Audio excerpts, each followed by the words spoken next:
Okay, it is finally time to make the post-meet video. So I'm back home in Sarasota now and finished up competition already this weekend, and you know, a lot of things to say. That is the purpose of this YouTube channel, is for me to talk about my training in more detail. And overall though, the performance sucked. I mean, I really did not do well. I didn't do as good as I wanted to, and as good as my training was supporting me, like how good my training was going into it, like just was not indicative of such a poor performance. So, you know, overall the positives of the competition was I walked out healthy, no injuries, and I'm able to get right back into training. And I did hit a 7.5 kilo meet PR on bench, which is awesome. I benched 369, I guess. Whew, that was freaking sweet. I will say that was absolutely awesome. You know, like, especially because bench is just that lift for me that is tough. And, you know, being able to walk out with a 7.5 kilo meet PR is, I mean, I'm super happy about that. It was safe to say that 170 was even on the day there, you know, strength-wise. So that was awesome. But, man, squat and deadlift just felt like shit, you know. As an athlete, I should have done better. To go into kind of like the story behind going into the meet, damn, I'm about to get sweaty as hell because it is hot down here in Florida. Again, 84 degrees, and but I love it. I mean, I much more prefer this weather, man. It was cold as shit in Tahoe, man. It was like 20 degrees. Your boy is not good in the cold weather. I do not really like that cold weather, man, but you know, it's out of my control, and it was still fun to experience that weather. But man, it was cold and dry, and I love the hot and humid weather very much. I love it. I would rather sit in a car sweating like this any day of the week than be in a fucking cold ass car. My bones hurt. But anyway, as an athlete, what I learned specifically was that even though I'm not cutting weight as a 93 kilo right now, I'm waking up every day under the weight class. You know, I still really need to be dialed in nutrition wise those days leading in. I have been super good with my nutrition here in training. That's why it's been going so great, you know. I've been progressing so well as I've moved up this weight class because my nutrition has been really good. I gotta put these windows down a bit, but man, the days that I traveled there and when I got there, I was in a hotel room and I didn't have any kitchen or anything, and I was like, you know, I should be fine. I'll just eat out my meals. You know, I'll eat from restaurant. You know, I'm not eating garbage. I wasn't eating poor foods, but I wasn't eating my normal meals. I eat really structured, and I eat almost the same things every day for breakfast, lunch, and dinner. So I thought, okay, so my meet is Saturday, Wednesday, Thursday, Friday, you know, or I got there Wednesday at midnight. So basically only 2 days, Thursday, Friday. I can eat out my meals. And what I realized that caused me to do is really eat less than I normally do, because my appetite suffered from eating food that I normally don't eat. You know, I was eating like super big portions at a time, but then I wouldn't get hungry for the rest of the day because I'm used to eating smaller volume meals and more frequently. Anyway, I kind of brushed it off, and I'm like, you know, I'm not cutting weight. I should be fine. And that was a poor decision. And honestly, I think that the nutrition leading into the meet, and then especially the nutrition the day of, man, like, was just piss poor, man. Like, the day of, I just didn't come equipped with the right nutrition. Like, I brought only a bowl of rice, about 4 cups of rice, which is what I usually will bring, but I'll mix it with eggs as like a fat and as like a fat and protein source, and even some other liquid carb sources.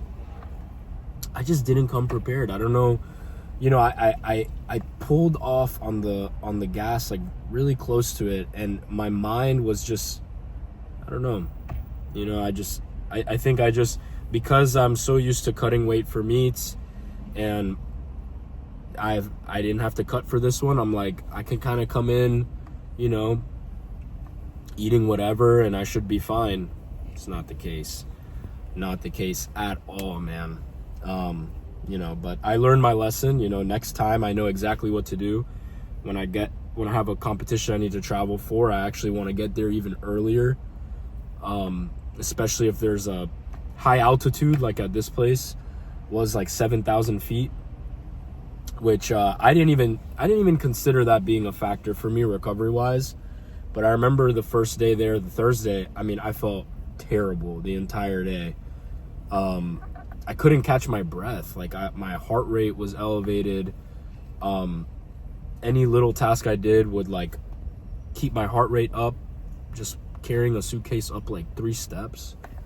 And I realized it was the elevation kind of messing with me, and you know, that was something I learned too. But again, elevation, weather, time change, those are factors that every athlete has to go through. So it's not like there's no reason for me to cope. I can only just experience it, and how it affects me, I need to just plan better. I should have been even farther, like, eating more than usual, not eating less.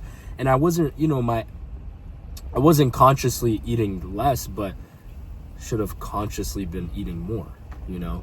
I'm about to compete at a national level meet, trying to hit PRs on all my lifts. It's just stupid, man. So I'm not going to sit here and beat myself up. You know, I know what I need to do. This meet is behind me. I think, like, one of the biggest takeaways I had as an athlete was, like, just, you know, I never been around people at such a high level, and I hadn't been nervous for a competition in a long time. And at this meet, you need to bring a different level of confidence to be out on the platform with these really high level people. That's what I felt. My training gave me so much confidence. So I was very confident on the day. But as soon as I felt physically not well, like warming up in the warm-up room on squat, I could tell, you know, I hit 4 reds on squat in the warm-up room, and I'm like, oh, like, this doesn't feel great. You know, like, I feel very sluggish, I feel lethargic, I feel weird under the bar. And I knew it wasn't a programming thing because I felt so primed. Like, I felt so ready.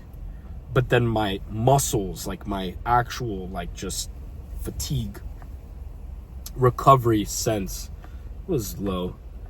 You know, it was very, or high, I guess I should say. But, you know, it was a tough day, man. So, there's really, you know, it's only one way. You know, there's only one way is forward. You know, I still see myself in that range of strength that I was good for that day, you know, based on my training. You know, a 285 squat. The bench did show up well. 167.5, 170 bench, and a 310 deadlift, 315 deadlift. Like, I was ready for that. And I need to just continue to think that that's still me, right? Like, you can have a bad meet that's not representative of your strength, and then not think that that's like all that time wasted in training, right? Like, that's still me. And really, it's gonna be like a real test of my confidence as an athlete to just continue training. Should we lift? What's up? Nah, I gotta go still. I'm filming a little YouTube video. I'll see you in there. So that's really still on me.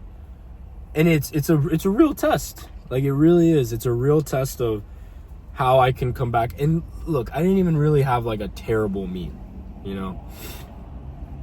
I squatted 590, I benched 369, and then I deadlifted 639, 290. You know, just to my standard and to how confident I was to show up strong on the day, I was very upset, you know. And like I said, there's only one way to go. That's forward. I got to put this behind me, have a clean slate. And, you know, I got to think about it and think about, you know, do I feel like I could really eat with these big boys, you know? You know, it's a test of confidence. You know, you show up and what feels like you shit the bed on your first meet with the big boys, and your mind wants to tell you to, like, hey bro, this isn't for you. Like, my mind immediately, you know, right after the meet, I just felt like a failure. I felt like I failed everyone who has supported me into training. I felt like I failed my family, my girlfriend, I felt like I failed everybody, you know. I wasted my time going there.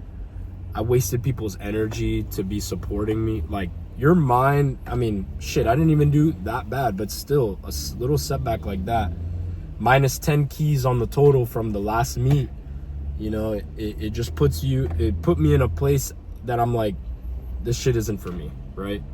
But then I very quickly, you know, flipped the switch mentally, where my mind's like, bro, this is where you're meant to be. You know, you're meant to be here, right? I'm meant to be in this position of competing with very strong people, although, you know, I didn't do very well, and I obviously wasn't close to stacking up against the strongest people in my weight class. But you know, it's an eerily similar feeling from my first collegiate nationals, which is funny because I talked about that in the first video, was that it's kind of like a parallel. Well, the performance ended up being almost a very exact parallel to my first CNATs, where I had super high expectations for myself performance-wise, and I didn't show up the way I wanted to. And it was very similar. You know, I missed a deadlift. I missed a deadlift attempt, and I didn't show up as strong on squat. It was super similar to my first CNATs. And you know, I have to just continue my focus as an athlete. And I think, like, this whole experience made me, like, actually level up. Even though the total didn't level up, my mind is now, like, realizing, like, okay, this is the scene, right? Like, this is what it's like. And frankly, there's nothing higher than this other than Worlds. And, like, I talk so much about the long game, and I love training, and I'm in this for the long haul. But if I'm in it for the long haul, I'm gonna have bad meets. I'm gonna have meets worse than this, probably. I'm probably going to have meets that are worse than this one that I just had, right? That was my first time ever missing a squat, you know? Like, I've never missed a squat in competition. Is it realistic to think that that was never going to happen in my entire powerlifting career? No, man. And I'm sure it's going to happen again. And I need to, like, I talk about so much about the long game, but living it, you know, and going through it, it's like, it's real, man. Like, this is just one meet.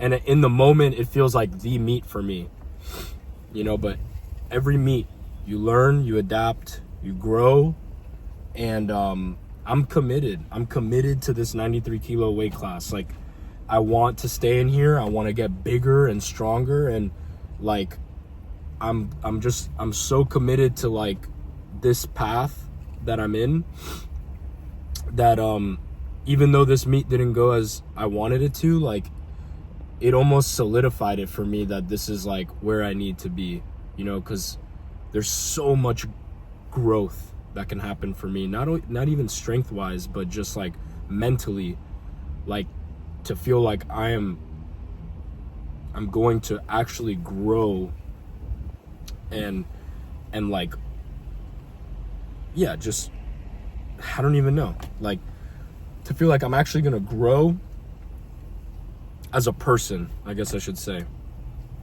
you know, like this is my path, and I've just got to wait till next year. Like next year I got to bring it as an athlete, and it's another step. It's something I did not expect to be such a larger step up, you know, since I've done collegiate nationals for 3 years. So it's a different beast, and you know, I'm fortunate of the experience, and man, if you're listening to this video this far, I'm thankful for that, man. You know, a lot of ranting, but there's gonna be a lot more to come. I'm very, very sure of it, and frankly, I gotta prove it to myself. This whole experience really made me realize, like, can I really believe in myself, and can I really be confident in myself and in the strength that I think I have up here, and in the potential for which I see myself in. This meet made me realize, okay, you have one bad meet that doesn't define you. Like, how are you going to get back from this? You have to continue to believe in yourself, and you have to continue to believe you're that confident in yourself. And you know, that's, for me, it's a hard ask sometimes, you know, to be super confident like that, but that's what it is. That's the mission. That's the whole mentality that I have now into training, is like to bring that level of confidence every session, you know, and belief, to not falter, because that's how I felt going into this entire prep. You know, a lot of confidence and a lot of belief in myself. Just because I did not the way I wanted to, can't change that. I have to solidify it now, because what's confidence without a little fire, right? Like, there's some fire now. Like, I've been tested by this meet and not performing well. It's just about now, okay, you're confident, like, show it. Like, continue to train and believe you're that strong, and put it on the platform next time. And if it doesn't happen that time, gotta do it the next time. It's like, that's what confidence is. So I think that's the main theme that I picked up from this meet and from talking through it right now, is confidence, man. Like, bringing confidence regardless of the fire, and of the performance, you know. You can't let it bother you. You just can't. You just got to keep going. There's only one way to go. So I'm excited to have that growth mentally and bring it on the platform next time. But yeah, that's it for now, and I appreciate it truly if you've listened to all of this. You know, I'm gonna post more videos as I continue training, and let you guys know what's the next meet in sight. It's far from you know, far from over. This is just the beginning. This is really just the beginning. So yeah, thank you guys. Peace and love.